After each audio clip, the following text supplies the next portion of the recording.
Hi, everybody. So, welcome to Thursday of KSS. Thank you guys for such an amazing week, and we're really excited that Sal and Angela are joining us for this session on what our classrooms might look like in the years to come. And so I have the honor of facilitating the conversation, introducing Sal and Angela, and then taking your questions. And so let me get the details of questions out of the way. Since we're talking about the classroom of the next few years, you'll be tweeting me the questions. And so at Dave_KIPP, hashtag KSS 2013. So I'm not actually checking like text messages or anything during the session. I'll be, checking out your questions for Sal and Angela. It's kind of like y'all don't need introductions. Yeah, let's just go. It's like Madonna or Beyonce. It's like Sal and Angela. If you really don't know Sal and Angela, I'm not exactly sure why you're here. So Sal, you should start, man. Everybody knows. Everyone knows you. Everyone knows you. Y'all give it up for Sal Kahn and Angela Duckworth, please. Sal, go for it. Thank you. That was the most efficient introduction ever. I really appreciate it. Very good. So basically, I normally start these things just kind of poll the audience on kind of how well they, what they know about Khan Academy or whatnot. It seems like y'all are somewhat familiar with it. So I'll ask a couple of slightly deeper questions. How many of y'all have used Khan Academy in your classrooms in some way? Okay, so a pretty good number. And how many? And then I'll back up. So how many of y'all are not familiar with Khan Academy? Okay, good, perfect. So this will be a productive a session of some sort. So what I'll start off with, if you kind of the articles that have been written about us and stuff, you would. We're most associated with this library of videos that I started making for my cousins about 8 years ago. And so to get everyone on the same page, I'll show what those videos look like, and then we can talk about how much more we think Khan Academy is and can be.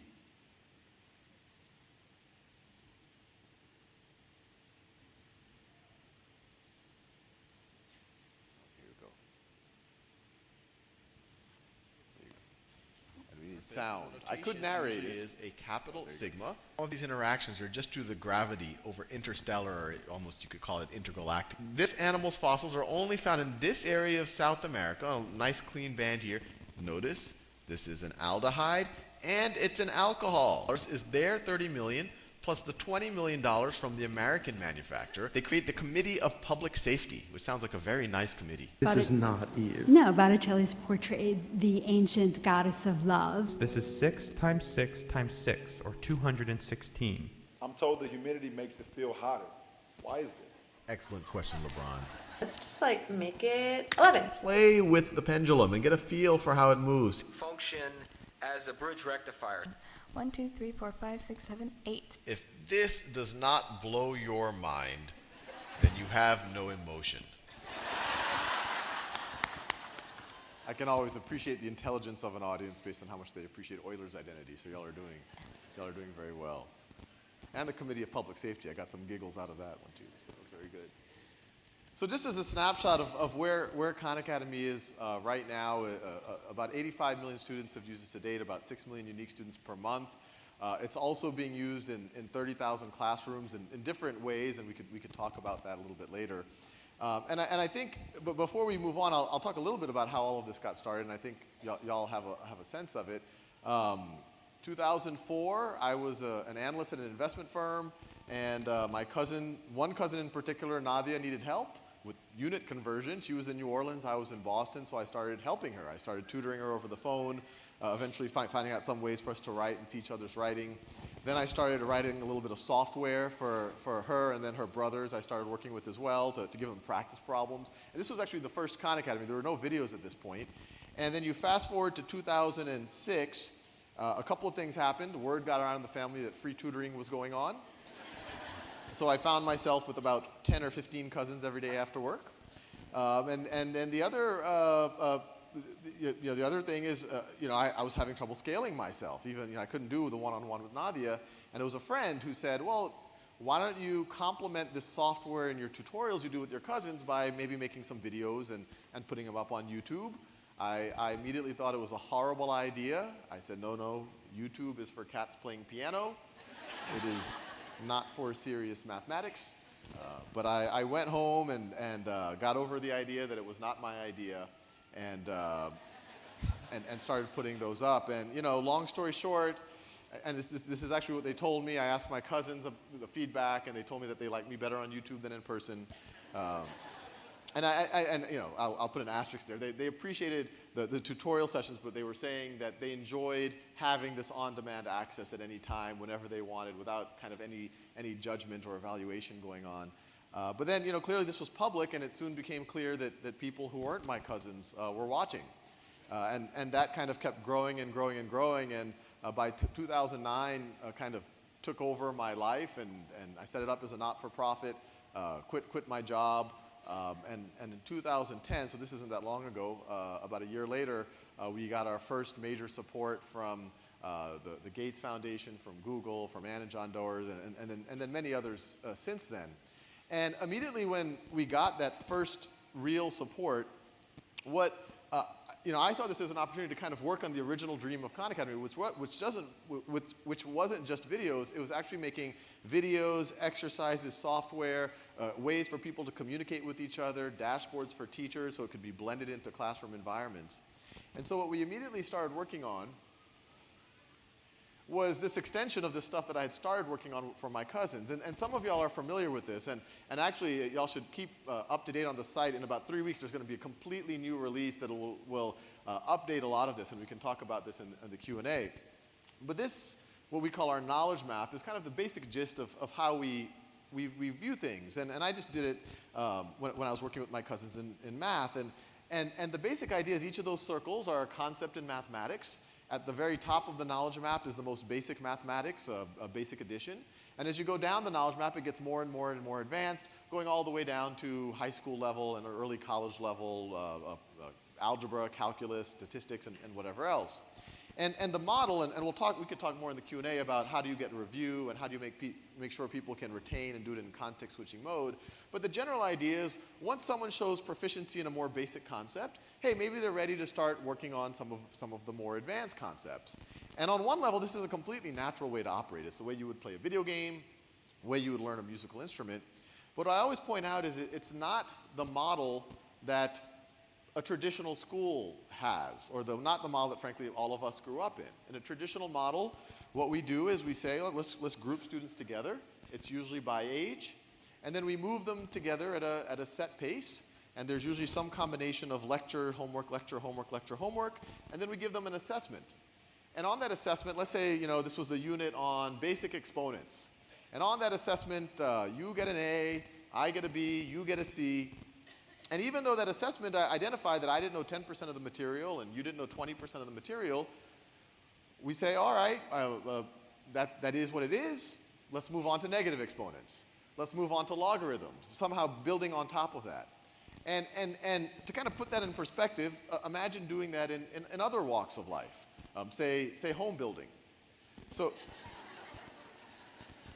you get the contractor in and you say, look, I've been told I got 3 weeks to build the foundation. Do what you can.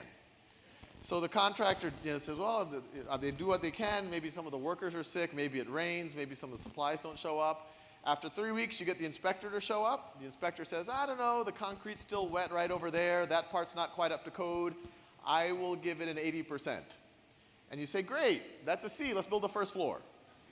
And same exact process. You tell the contractor you got exactly 2 weeks. Do what you can. Inspector comes back 90%. You build the second floor, third floor, fourth floor. And then all of a sudden when you're working on the fourth floor and then the whole thing collapses, the reaction in the traditional, I guess even the public, not even just the school system, is say, oh, we needed a better contractor. Our contractor wasn't good enough. And this is kind of the classic blame, it's only the teacher's fault. Or it's, oh, we needed more inspection, or we needed better inspection. And this is all of the, iterating on more and more testing. But the reality, maybe that's part of it. Who knows? But the real thing that needs to be questioned here was that process. you are artificially constraining how long someone had to build a foundational thing, and then what was variable was the evaluation, and then even when you evaluated gaps or found weaknesses, you moved on to a more advanced things, building on that weak foundation. So what we believe, and I'd love to explore with all of us to see how we can move in this direction, is instead of making variable kind of how well you learn it and fixed is when and how long you have to learn it, do it the other way around. Variable is how long you have to learn it and when you learn it, and what's fixed is that we expect if you're learning exponents, you really should master or get to a very high level of exponents so that you do have a chance of understanding negative exponents. This is just an example of what some of the exercises look like, and we can talk a lot more about where we're going with this. We're actually doing a very deep push on the Common Core. And when I say deep, we're working with many of the authors of the Common Core to make sure that we are substantively implementing what they want when we think about actual reasoning through problem types. When all of this started with my cousins and even when we got some of that first funding in 2010, I dreamt that maybe one day these tools that we were making could be used as part of an actual physical school, but I didn't assume that that would happen anytime soon. But a local school district reached out and they said, we're kind of intrigued by what you're doing. How would you restructure a 5th grade math classroom? And we said, well, look, these tools exist where now students can go at their own pace. It can help assess them. It can give teachers information. So I would just let students work at their own pace. And the teacher then becomes, in our minds, even more valuable because now they can use the data, the same data that I used to have when I worked in finance or in a different way, to analyze who's strong, who's weak, who needs help, how can I pair students together, how can I intervene in small groups, or if everyone's doing fine, how can I lead them through kind of higher order thinking tasks. This right over here is one of those dashboards, and if y'all go to Khan Academy now, the dashboards look a little different, but it's the same idea. But what you see here is every row is a student in the class. Every column is one of those concepts on the knowledge map. Green means that student has worked on it. It seems okay. Blue means they're working on it, but they haven't gotten to proficiency yet. And red means that they're stuck. And so the model that we've seen emerge in tons of classes, and probably some of y'all as well, is, hey, look, someone's red. Let's say Billy's red in exponents 3. I could either pair him up with some of the other students who are already green there, or I could do a very focused intervention with that student to really make sure that they don't have that gap for the rest of their mathematical careers. This is a chart I like to show. I mean, it's an example of another kind of dashboard, and a lot of this has been updated if you go to the Khan Academy now, but I like to show this data in particular because what's happening here is the horizontal axis is just days on the site. The vertical axis is the number of modules completed, so just a count of how many proficiencies a student has. And each of those lines are a different student in this particular classroom. I believe this was a 7th grade pre-algebra classroom. And what you see is, like every math classroom, there's a group of students who start racing ahead really fast. The slope of their line is really steep at the beginning. There's a group of kids in the middle, and then there's a group of kids who are they're not progressing that much.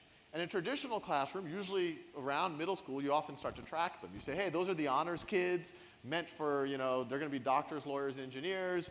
These are these kids are in the middle. They'll probably go to college. These kids at the bottom, I don't know if college is right for them.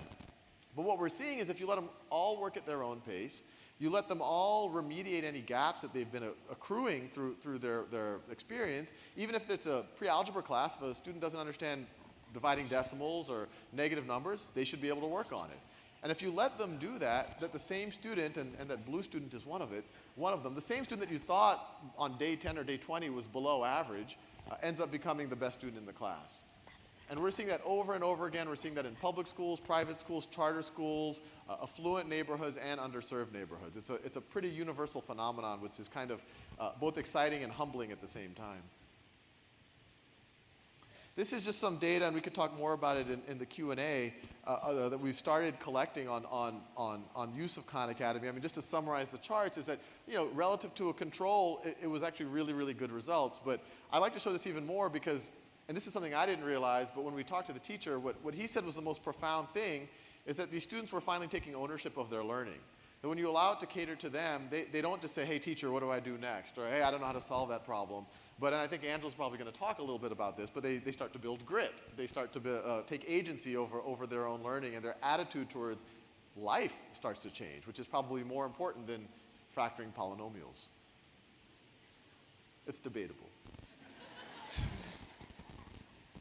So the one thing that I remind our team, is, and it's I think a good reminder for all of us who are aspiring to help people learn, is just to be reminded of how much potential there is out in the world if we allow people to tap into that. And this next video is for us a pretty powerful example of it.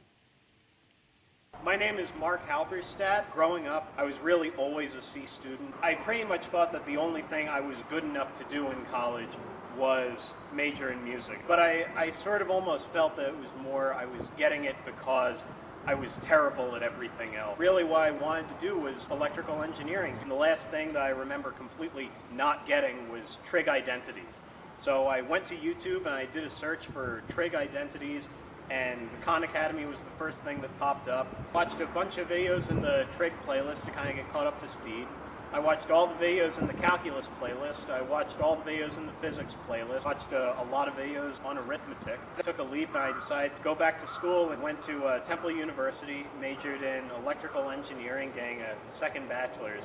And keep in mind, I was really a straight C student growing up.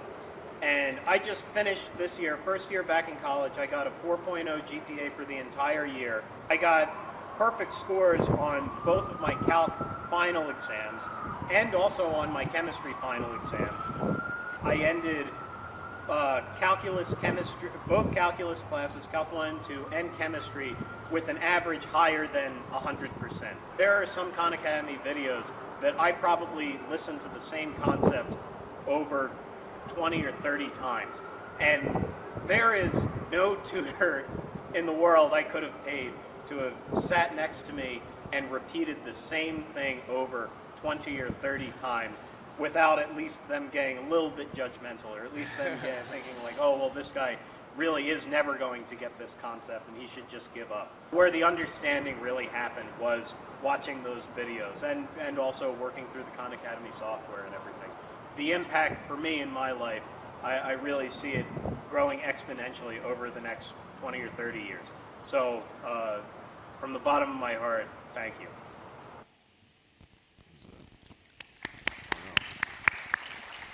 And I ran into him recently in New York, actually. He's a junior now, still has a 4.0. So we make sure that, our testimonials keep up so that we don't want to.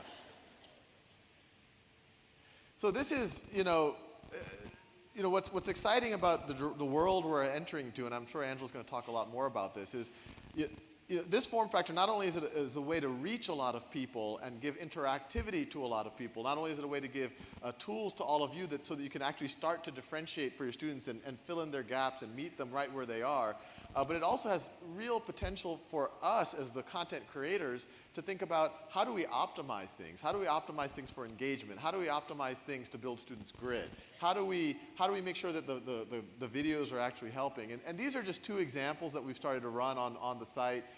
The first one is kind of around Carol Dweck's work around growth mindsets, where we started putting really just sayings at the top of math problems as students did them.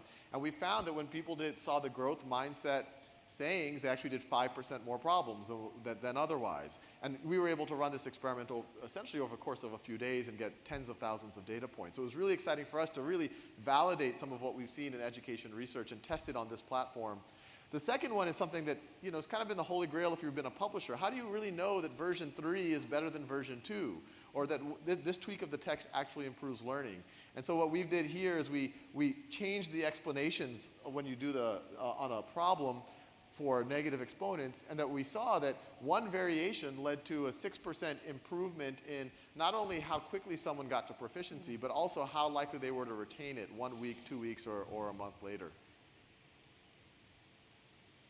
So the last dimension I'll just touch on a little bit is, and I'm sure it's kind of in a lot of your minds, is everything I've talked about so far has essentially been our world. It's been either self-learners like Mark, or it's been in a classroom like what we talked about in Oakland or in Los Altos.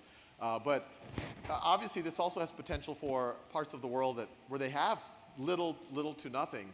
And all of these are pictures of Khan Academy being used in random parts of the world. These are usually other not-for-profits that are taking our resources, setting up computer labs, sometimes just putting videos on thumb drives, whatever they can do. And all of these are pretty exciting stories, but probably the most exciting was the one on the top right. I used to give talks like this and say, hey, you know, one day maybe this will be used in Mongolia. And then like a few months later, I get a letter from Mongolia, from the young girl right up there. Her name's Zaya. And I immediately had a link, so I didn't even read the email. I just immediately went to the link because it was a YouTube link, and it was a video of her, very similar to Mark Halberstadt, how she enjoyed Khan Academy and it was helping her.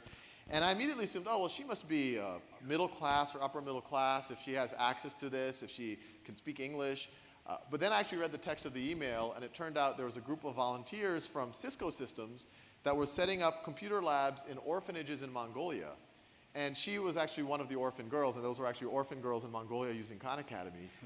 And that by itself was pretty incredible, but on top of that, Zaya herself, she's now 17 years old, is our top creator of content in the Mongolian language.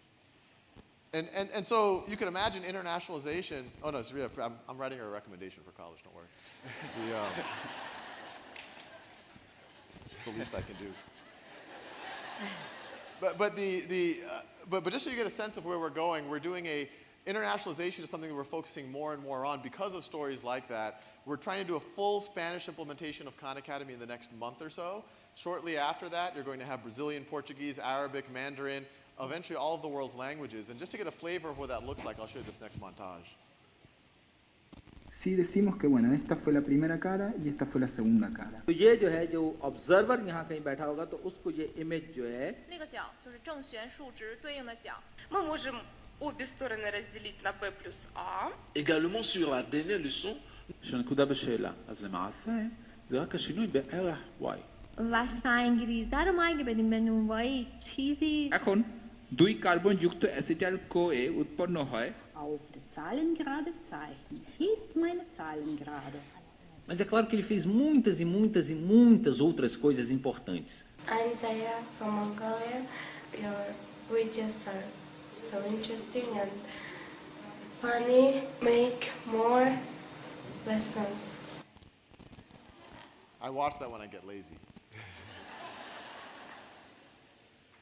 So the original tagline there was just the necessities. and you notice he actually has two things. He has a laptop and he has a bell. So those are the necessities. So, and we could talk more about it, but the big picture is, I tell this to our team all the time. I generally think we're at a special time in history. We're at a time in history in the classroom context where we can rethink frankly, in the Industrial Revolution model of education that all of us kind of grew up in. And on another level, we can start to really think about how we can reach far more people than we ever reached before, the Zayas of the world, so that we can, in simple terms, make education a human right. Thank you.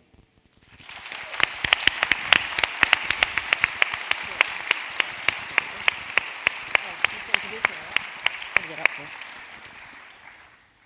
Are you going to introduce me, or can I just... Hi. Angela Duckworth. Yay! Hi. Thank you, Dave, for that lovely introduction.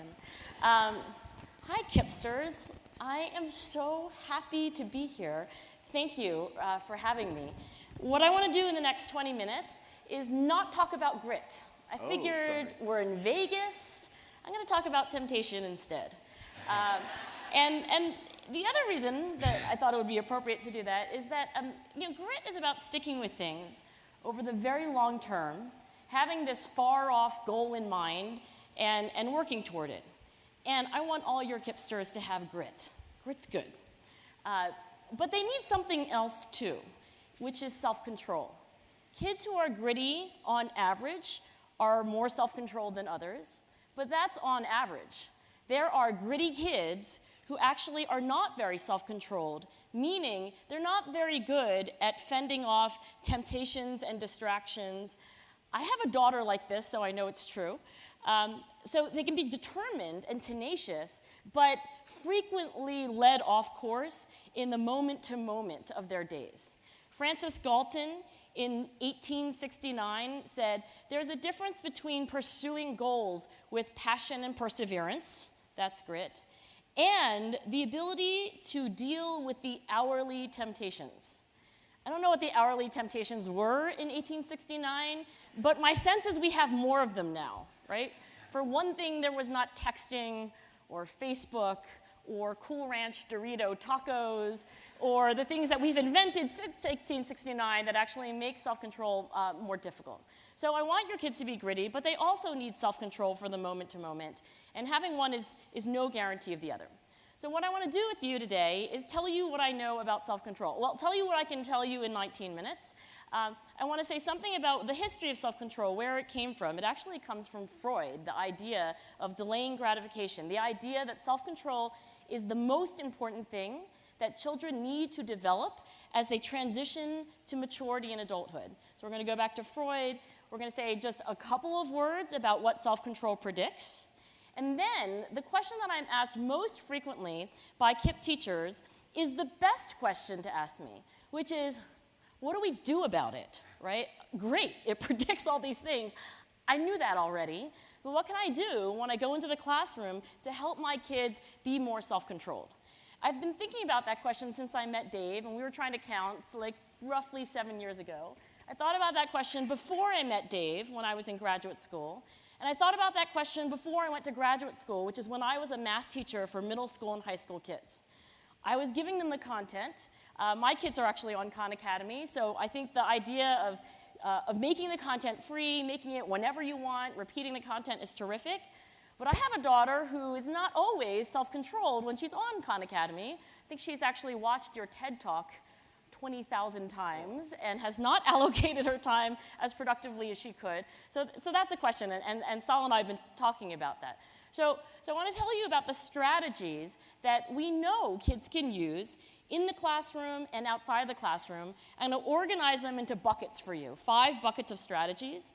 We're going to go from the best strategies to the worst strategies. And the reason I'm going to go in that order is because strategies that I'm going to talk about first are ones that kids would use far in advance of confronting temptation.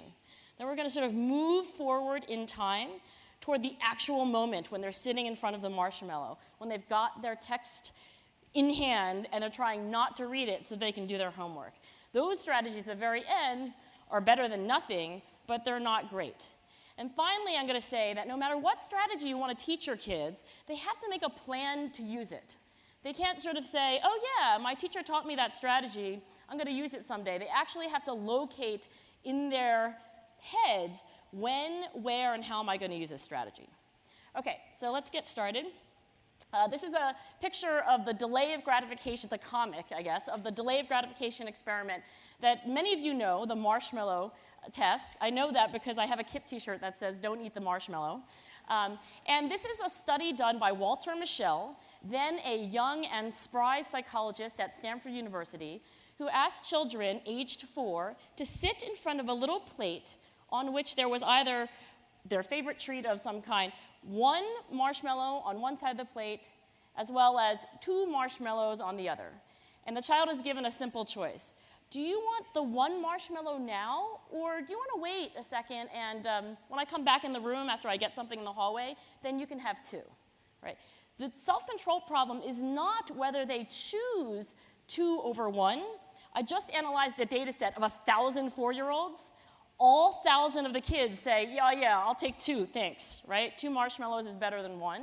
It's not a question of whether your kids say or feel that they want to be better students. The question is, how long can the child wait for the second marshmallow? Can they do it, right? So it's not whether they choose to be a successful student, but can they actually get themselves there? So the task is not whether you choose the 2 versus the 1, how long can you wait for the second once you have made that decision? Freud said in his introductory lectures on psychoanalysis that to renounce immediate satisfaction, to postpone the obtaining of pleasure, to put up with a little unpleasure, and to abandon certain sources of pleasure altogether, this is the chief developmental milestone for the child to transition into adulthood. More recently, Frog and Toad, in the story Cookies, say willpower is trying hard not to do something that you really want to do. In this case, eating an entire batch of chocolate chip cookies, something we all have familiarity with. The reason why I'm interested in self-control as someone who cares about kids and as a psychologist is that self-control is remarkably predictive of things like report card grades. In our studies, we find that self-control is a better predictor of how kids will end up at the end of the year than their IQ. In other studies, self-control predicts your physical health, your relationship satisfaction and friendships, whether or not you're going to be convicted of a crime, whether or not you'll be employed, how much money you'll make, and the list goes on. And the largest study that's been done, tracking kids from childhood all the way up through middle adulthood, self-control is as good a predictor of life outcomes as either your IQ or your family's socioeconomic status. So Freud was right. Delaying gratification, being able to control your attention, control your behavior, regulate your emotion, suppress impulses that are strong but not desirable in the long run so that you can pursue something which you know is better for you. That's why you have it on the KIPP character growth card.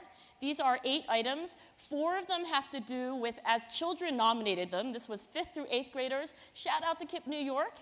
This is work that we did together a few years ago. These are from the kids' mouths themselves. They said, what does self-control look like in my life? Let me tell you. And they filled pages and pages and pages with things like, comes to class prepared, pays attention, resists distraction, remembers and follows directions, gets to work right away rather than procrastinating, interpersonal or emotional self-control, remains calm even when criticized or otherwise provoked, allows others to speak without interruption, polite to adults and peers, keeps his or her temper in check. There were a few that I wanted to make it onto the growth card that didn't quite, my favorite being not licking the salad bar. I don't think I even understand that, but I like that item.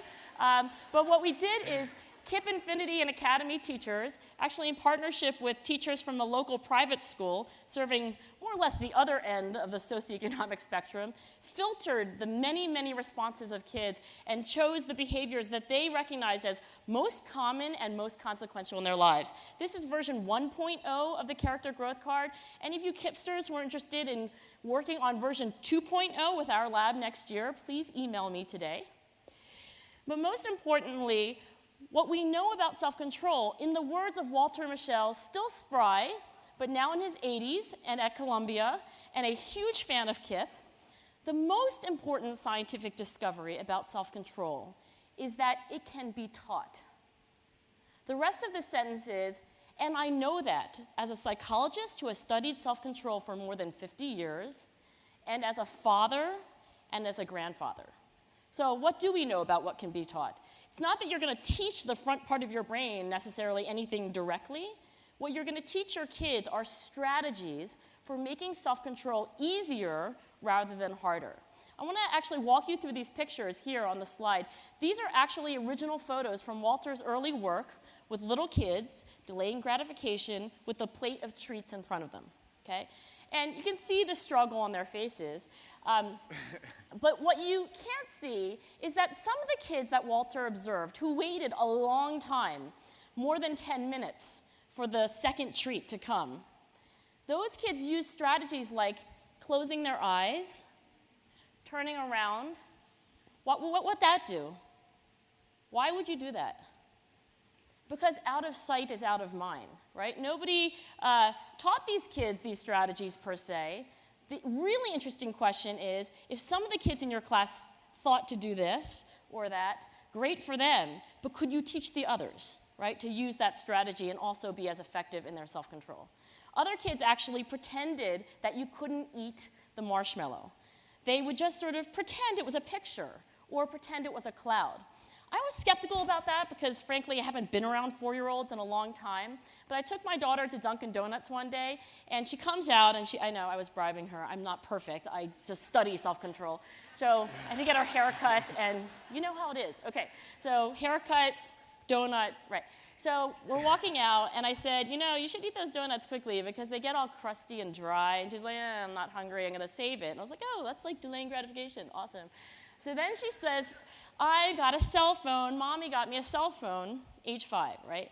And I said to her, I didn't buy you a cell phone. I just bought you a donut.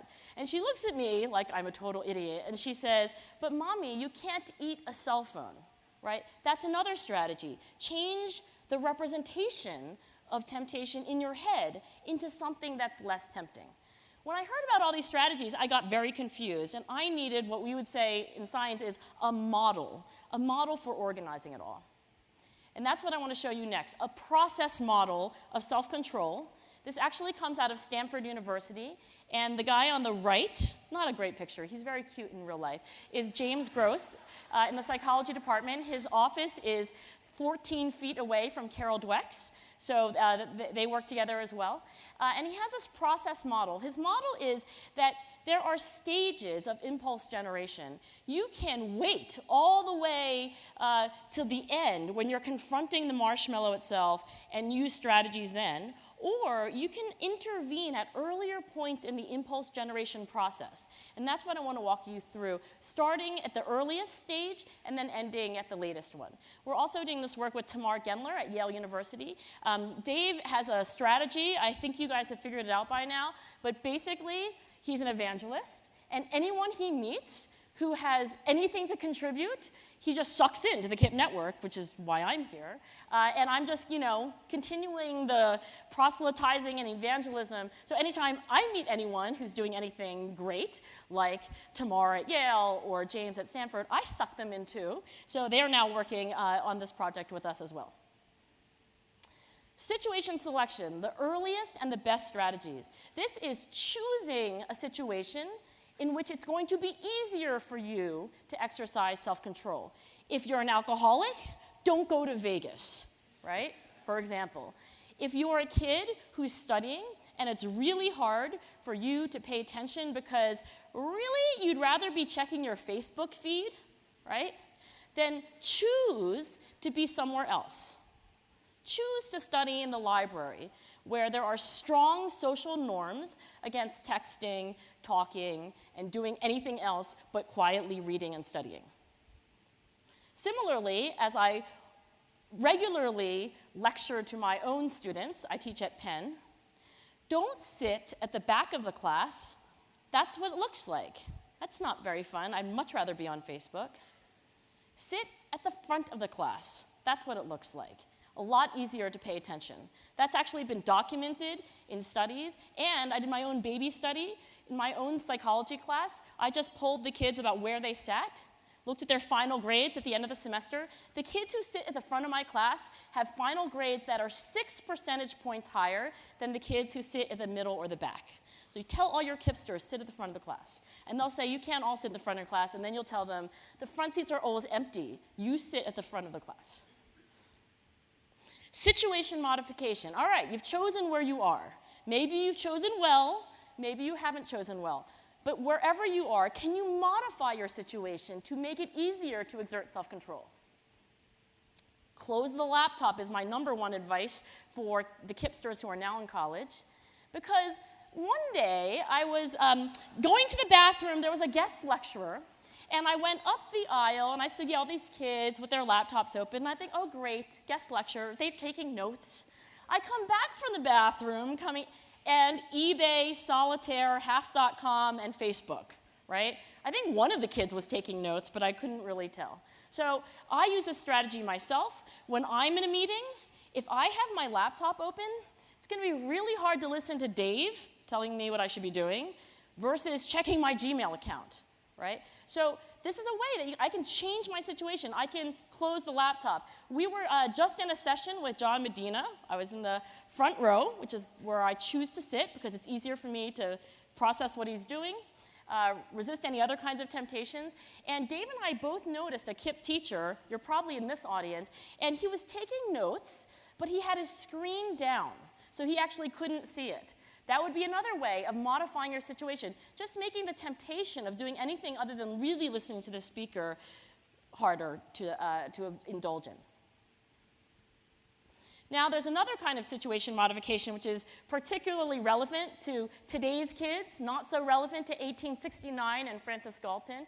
What do we do about cell phones, right? Essentially, lots of engineers spend a lot of their day trying to make cell phones a more and more tempting marshmallow. Right? And you get to keep it with you all the time. So what can we do about that? This is what I've done with my 11-year-old. I have modified her situation. I have installed an app called Kaboom. And you get 15 minutes of time, and then your device goes to sleep for another 24 hours, and you get 15 minutes the next day, right? Yes. That's, yes. Sorry. I know, take notes. It's called Kaboom, the app. All right, so we've chosen our situation, we've modified it. Now what can we do? Then the third stage are strategies that have to do with selective attention. This is the idea of closing your eyes or turning around, things that actually change where you're looking, what you're thinking about, in ways that will make it easier for you to be self-controlled. If you look out the window while you're in class, it's going to be really hard to process what your teacher is saying to you. If you slant, sit up, listen, ask and answer questions, nod your head, and most importantly, track the darn speaker. You might think that this is sort of a KIPP thing, but let me tell you, ever since I learned about this, I've been tracking whether my kids, not my own kids, but my undergraduate students at Penn, whether they track the speaker. And I would say about 60% of them do, and 40% of them don't, before they meet me. After they meet me, 100% of them do, because when they don't, I stop the speaker and I say, I'm sorry, Ben, track the speaker, right? Because that makes it easier for him to do what he wants to do, which is learn from the speaker, and harder to do something which is immediately pleasurable but not very productive, like look out the window or daydream, right? So I think there's a brilliance here in some of the things that you're already doing at KIPP. The idea is, can we actually go a little farther? This is what it looks like when the classroom is full of kids who track the speaker. All right, fourth bucket of strategies, cognitive strategies. You've chosen your situation, you've changed your situation, you've oriented yourself in a way that is most conducive to self-control, but now what do we do to mentally change our representations of the environment? Can we change donuts into cell phones? Well, we're working on it. Here's one thing that we've been doing. Looking at emotion regulation in particular, the 4 items on the character growth card that have to do with regulating yourself with others. Are you going to replay the event as it unfolds in your imagination through your own eyes? This was the prompt for kids who are given encouragement to sort of think of something that happened to them that made them angry. Well, that's what we all do. We think about things in the first person. But can we actually get them to reappraise their situation? Think about that situation in the third person. Replay the event as it unfolds to your distant self, right? Look at yourself on stage. When kids do this, they reduce the negative emotion they have towards the person who offended them. And we're working, actually, in KIPP New York schools on whether we can teach that strategy both to middle school students and your first and second graders. Final group of strategies. I'm not going to say much about them because they're not very good. Response modulation, like you're there, you're looking at the marshmallow, you haven't hidden it in a cabinet, you don't want to eat it, what do? This is what the Buddhists say is, all that's left is crush mind with mind, right? And we can do that. Human beings actually are pretty good at it, but it doesn't feel very good, and you're going to screw up sometimes. I don't think this last strategy is where we want to leave our kids. Whatever the strategy that you want to teach your kids, they have to make a plan to use it. And in the research that we've been doing in KIPP New York, what we found is that making plans in a particular way, where kids start with a goal and go all the way through to when and where am I going to action verb. If it is Monday at 4 o'clock, then I will go see Mr. Brenner, right? If then, when they do that, and it doesn't take them all that long to learn this skill, this is 5th graders, we can improve their grades, their conduct scores, and the number of days they show up to KIPP on time and ready by half a standard deviation, which is a large effect. From strategies to habits, this is the holy grail. Let me read you something that William James said in 1899 in a lecture which he entitled Talks for Teachers when he was a professor in the psychology department at Harvard University. He said, "Virtues are habits as much as our vices are. Our nervous systems have grown to the way in which they've been exercised, just as a sheet of paper or a coat, once creased or folded, tends to fall forever afterward into the same identical folds." So that's the holy grail. Take all these strategies, try them out in your classroom, practice them with the kids, practice them over and over again. fold the paper in a way such that they'll be better off in the long run. If there is any great metaphor, I think, for a KIPP teacher is a paper folder. That is your job. Not an easy one, but these are the habits that you're developing with these kids, and they will take them with them for the rest of their lives. I'm going to end with gratitude, and it is genuine. Thank you, KIPPsters.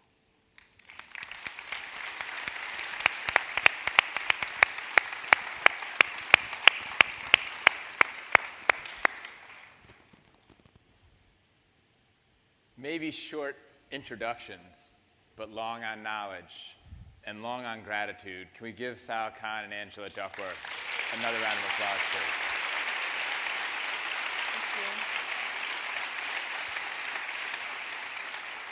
So here's the deal, so that we can practice the strategies we're having. We will take 30 seconds for anyone who actually wants to tweet a question. So you can tweet and then listen.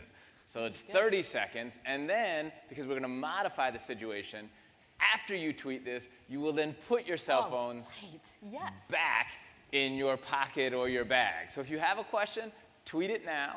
I'm going to check because I can't ask and check at the same time, and then we're going to dive right in. So if you have anything, @Dave_KIPP, hashtag KSS 2013. Can you get me a bottle of water? I could get you a bottle of water. Because I can't climb down from this chair, because I might not be able to climb back. Sal, you want water? Oh, sure. Yeah, thank you. We are a well-oiled machine. This is true.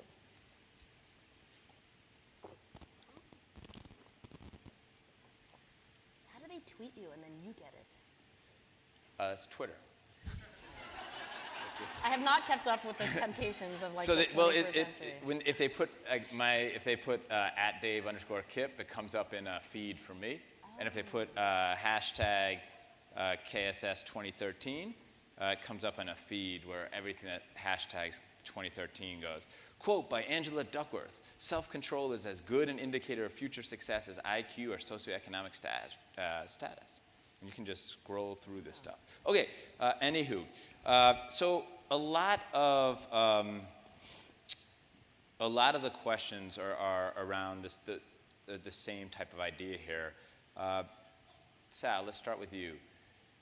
If you had one thing that you would want sort of all teachers doing in their classroom regarding instructional tech, and that you think it could have a high impact and it would be relatively easy for them to do. And then the same thing, one thing that you would want all teachers to do, and that would be relatively hard. So let's start with the easy one, and then Angela will go to you with that basic same question around self-control strategies. Well, I'll talk on a meta level, and I'm kind of mixed with this. On some levels it's easy, on some levels it's really hard. I think the big thing, and obviously there's all sorts of constraints, it's not always in the teacher's hands to do what I'm about to advocate, but we're gonna be running some after-school programs that we directly run. Like I'm gonna be the guy in the room, like, hey, what are you working on? And we're gonna kind of let the kids go and work on what they need, and I and other members of our team are going to intervene with the students as necessary. And it's also a way for us to understand what's working on Khan Academy and what's not.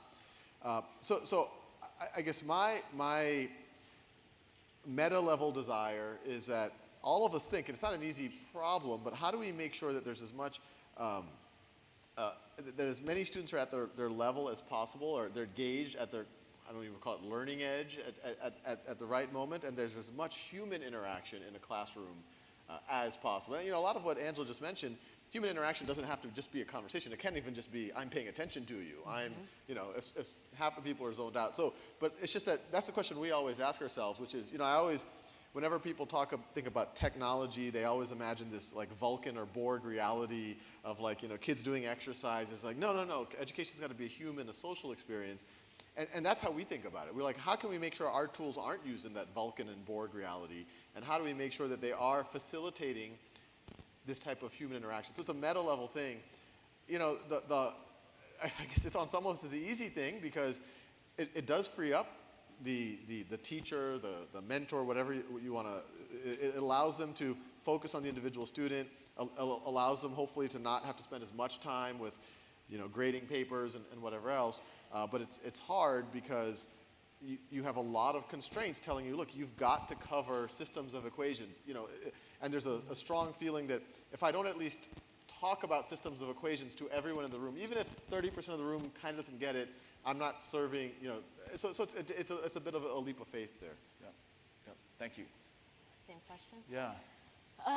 Okay, if there were one easy thing, so the first thing is low-hanging fruit, right? So next time you give your kids something to do, and it doesn't matter what grade you teach, you're given things to do, right? Have them make a plan, right? Have them write down and say out loud when and where they're going to do that thing. And for little kids, it can be like, oh yeah, like at recess, what do you want to do? And then they'll be like, oh, I'm going to, whatever, sit with Sally. Great, so that's their plan. And they're going to just get into the habit of thinking ahead and locating in time and space when they're going to do something in the future. There's a very successful and famous experiment that was done. You probably know this, the Perry Preschool Project, where little kids around age 3 were randomly assigned to either get preschool or not get preschool. And these kids were followed up for their entire lives. So 2 major findings. One is the kids who got preschool, this is a shout out to all the preschool kids and the KIPPsters who work on the young edge, they were much better off in life, right, on every parameter. Second finding from the study is that IQ didn't change at all.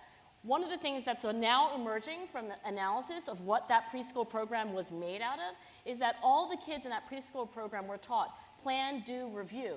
Plan, do, review. What am I doing? When am I going to do it? Okay, did it work or not? Review.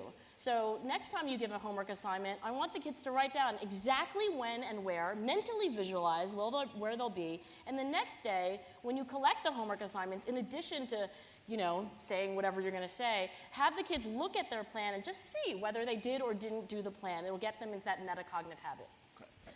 The hard one? You first. Mine was the easy one. So we can come back to that. You have a hard one? Okay. Yeah, I took a preschool teacher to KIPP. It was an academy. This is 6 years ago. And those of you who know the preschool curriculum, Tools of the Mind, which is all about teaching kids self-control, well, one of the authors of that preschool curriculum came with me and spent the entire day at KIPP Academy. And at the end of the day, she said, that's a very interesting school. And I said, yeah, I know, right? I wanted to show it to you because, self-control, and you work on it, and that's one of the hallmarks of KIPP education. She said, I saw a lot of other control.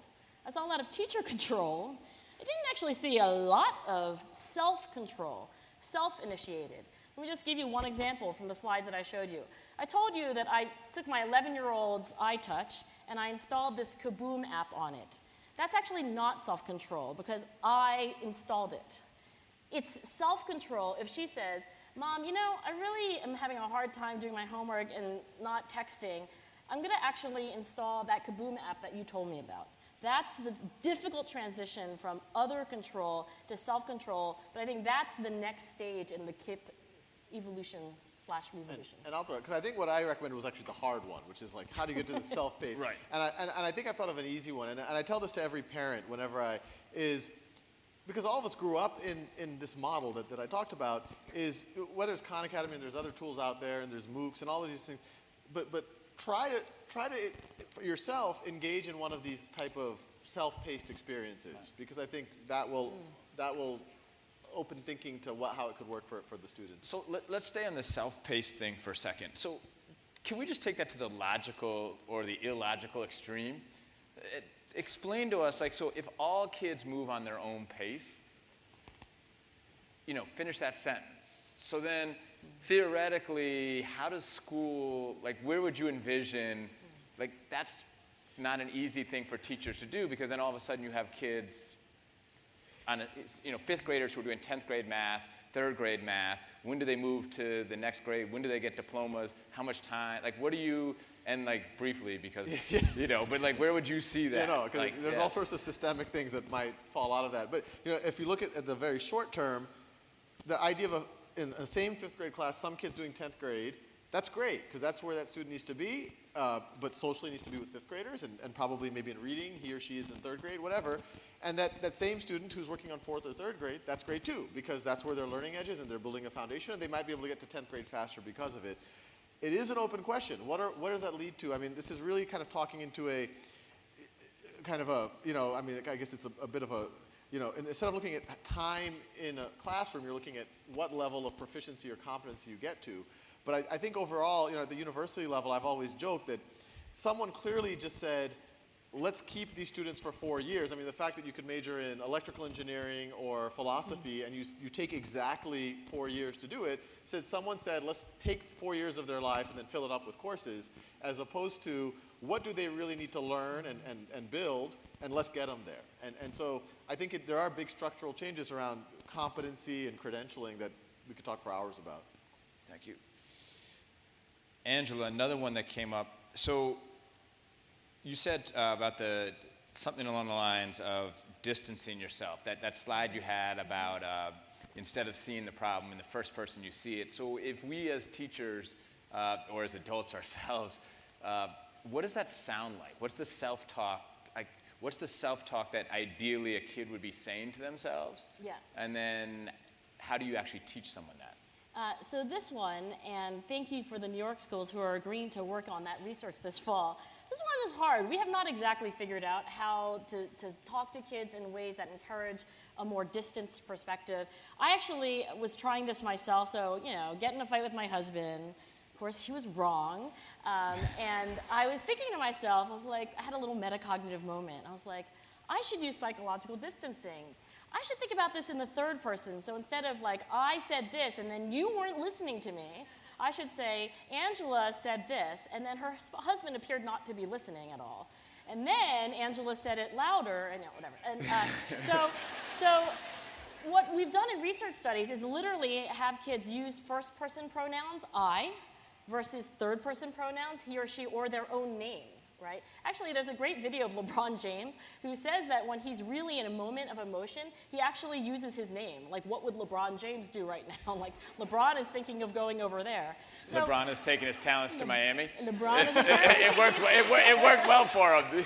Yeah, it's worked well for LeBron. So, in this little argument with my husband, I should say that I was not able to shift into the third-person pronoun. I just stayed in my own angry state. So we don't know yet.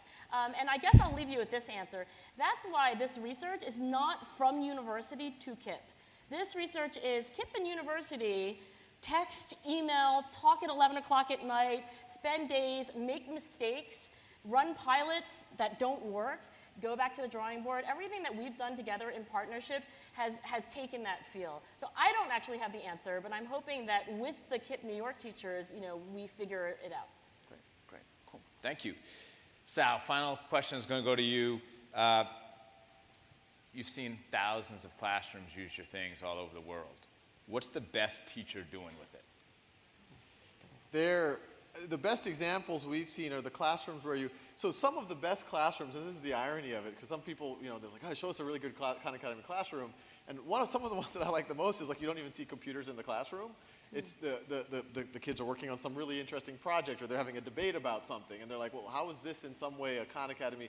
I was like, oh, well, because the students have already shown that they're proficient, they've already been doing a lot of the problem solving, the teacher already has confidence that the students have met the standards, this has really freed up time for all of this human interaction. So those are some of the best. Some of the best where you actually see them using the site are the ones where you do see students going next to other students, hey, how do you do this? And oh, you do it this way. And then one student in the classroom figures it out, and they're celebrated, and then they become the teaching assistant for all of the other students. The teacher is constantly walking around, running small group projects, doing a lot of motivating, doing a lot of the metacognitive things to keep. One of the teacher that I showed on that slide, he describes himself, he's like, I'm a leader. I am teaching these students how to think about their own learning process. And when you see a lot of that, I think that's a pretty good thing. Great, thank you. Let's give a round of applause, please, for Sal Kahn and Angela.